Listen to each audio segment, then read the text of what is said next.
Hey everybody, I read something interesting today. In Ohio, I guess they have recently banned abortions post-heartbeat.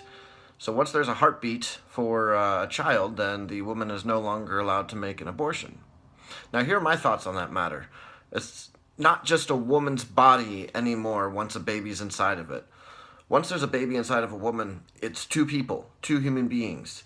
If a woman doesn't want a baby, they can give it up for adoption. There are lots of good parents out there who are unable to have kids and would do anything to have an opportunity to raise a child.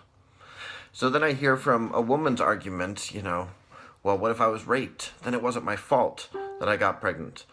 Well, if you were raped, you have time to get the morning after pill. Now, I realize it might not be the first thing on your mind after you get raped, but if I had just gotten raped, I'd be worried that I'd just gotten pregnant from that situation if I were a woman. Now, I mean, I'm not a woman, but that's kind of the big thing for, hey, not really the person I want to spend my life with and make children with and make love to.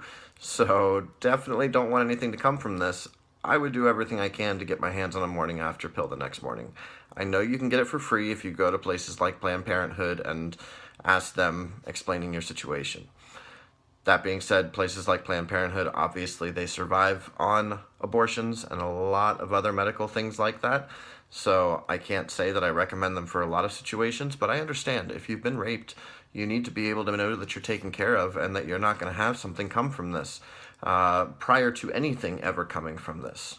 Now, if you don't have time to do that and you're in some sort of abduction state, you still are now two lives. And no one should have the right to take someone else's life before they're old enough to speak for themselves. I mean, it's not your fault you were raped and abducted past the point of being able to take the morning after pill, but it's also not the baby's fault for being alive. I mean, I believe that abortion is murder. It's the truth. Human life killed before it had a chance to speak or make its own choices or mistakes.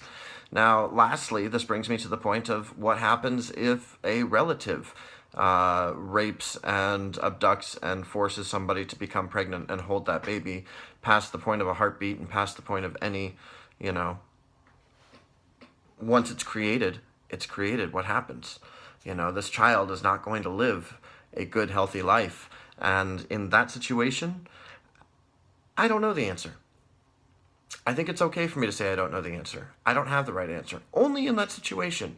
In just about every other situation, I think I presented it for you here clearly so you can understand where I'm coming from. But in that one situation, that's a really difficult thing for any human being to have to deal with. And I sympathize with that, and I'm not wise enough to answer that for you.